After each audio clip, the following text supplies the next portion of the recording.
Assalamualaikum Ustaz. Waalaikumsalam warahmatullahi wabarakatuh. Semalam ana baru saja menolak orang yang mau mengobati ayah saya yang sudah lama sakit, tidak bisa bergerak lagi. Katanya ayah saya ada ikatan dengan jin. Mereka mengatasnamakan pengobatan Islami. Namun setelah pembicaraan cukup lama, ana menemukan keganjalan. Katanya si pengobat bisa tahu obrolan dari jarak jauh. Pertanyaannya, apakah sudah benar yang saya pikirkan kalau dia adalah bagian dari kesyirikan dukun? Dia dukun karena ngaku tahu perkara gaib, menunjukkan dia memelihara jin untuk mengetahui hal-hal yang jauh darinya. Ini dukun, jangan percaya. Hati-hati dengan dukun masa sekarang, baik di Timur Tengah maupun di luar Timur Tengah. Para ulama kita amat kerap memperingatkan hal ini. Kata Syekh Saleh, kata Syekh Abdul Aziz Ar-Rais, bagian para dukun masa sekarang ada yang pakai jubah, ada yang berjenggot, dan ada yang celana cingkrang. Bagaimana mendeteksi mereka itu adalah para pendukun, orang-orang yang melakukan kesyirikan atau berada di atas akidah yang menyimpang? Secara umum dengan kita belajar akidah. Karena dengan kita belajar akidah yang sahih, kita akan mengenal akidah yang rusak. Yang kedua, apabila mereka sudah mulai mengaku tahu perkara gaib. Orang yang mengaku tahu perkara gaib, dia adalah kahin atau arraf, dukun atau tukang ramal yang hukumnya sama dalam Islam. Karena di dalam banyak ayat dan hadis Allah telah menerangkan bahwa perkara gaib hanya Allah yang mengetahuinya. Qul la ya'lamu man fis samawati wal ardi ghaiba illallah wa ma yash'uruna ayyana yub'atsun.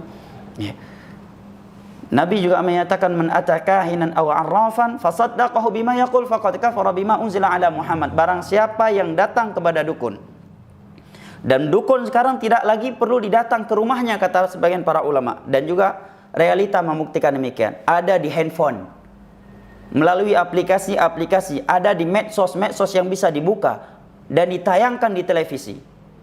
Kalau ucapan mereka dibenarkan, seorang percaya kepada ucapan mereka terhadap perkara-perkara gaib yang mereka kabarkan, sungguh dia telah kafir terhadap syariat Nabi Muhammad yang Allah turunkan kepada Nabi Muhammad sallallahu alaihi wasallam.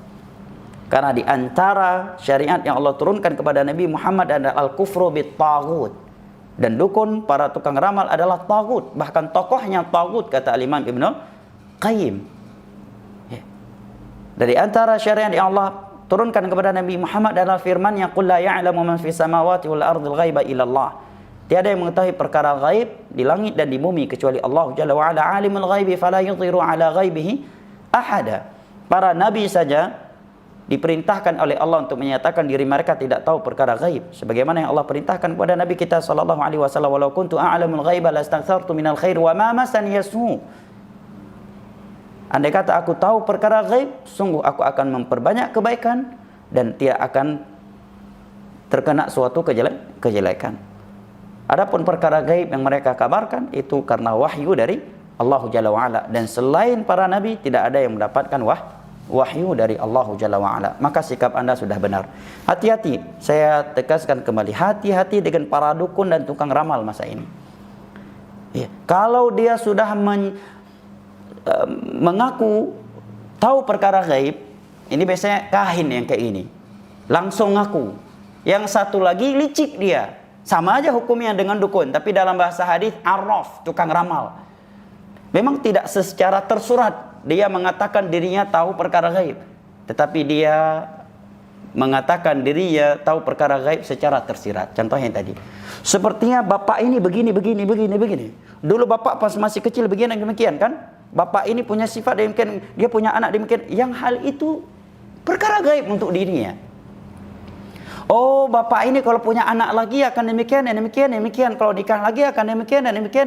Yang itu perkara gaib. Ya, atau sok-sok meramalkan dengan mencocokkan sesuatu dengan sesuatu yang lain. Oh, bapak lahirnya tanggal sekian, bulan ini, melakukan itu di bulan itu dan seterusnya. Ini arraf, jangan percaya. Walaupun berjenggot, walaupun berjubah, walaupun celana cingkrang, Walaupun bawa ayat dan hadis, jangan percaya dukun itu. Ya. Kalau sudah mengaku tahu perkara gaib. Ya. Contohnya lagi, saya obati dari jarak jauh. Ya, dari jarak jauh. Atau melakukan suatu pengobatan yang itu hakikatnya bukan lagi pengobatan. Kalau sekedar seorang disuruh bacakan ayat ini, ayat itu sebagai tajarruban, ya, karena semua ayat Al-Quran adalah obat, ya, terkhusus untuk mengusir jin, maka ini termasuk at-tadawi kata para ulama. Tapi kalau sudah masuk kepada ritual ibadah, bacakan ayat ini setiap mau tidur, niscaya akan tercegah dari sihir tanpa dalil dari Al-Quran dan hadis serta ucapan para salaf, ini sudah jatuh ke dalam bid'ah. Maka tinggalkan orang-orang yang seperti ini. Demikian juga para peruqyah yang mulai memegang pasiennya yang lawan jenis dengannya, ya. Kemudian banyak berbicara hal-hal yang tidak bermanfaat dengan orang yang dia ruqyah, ya.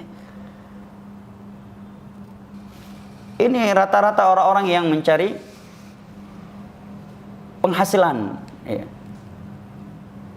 cari uang dengan menipu masyarakat. Hati-hati dari mereka ini. Kalau dia peruqyah yang baik, dia akan beruqyah dengan Al-Quranul Karim, dengan zikir-zikir yang Nabi sebutkan, atau nasihat-nasihat indah kepada orang yang kesurupan tersebut agar dia memperkuatkan hubungan dirinya dengan Allah Jalla wa'ala, dengan menjalankan perintah-perintah, meninggalkan larangan-larangannya, atau menasihat yang tegas untuk jin tersebut. Tidak mengajak komunikasi dan bertanya-tanya dari mana, kenapa, dan seterusnya. Nah, barakallahu fiik. Sudah benar sikap Anda dengan tidak percaya kepada orang tersebut.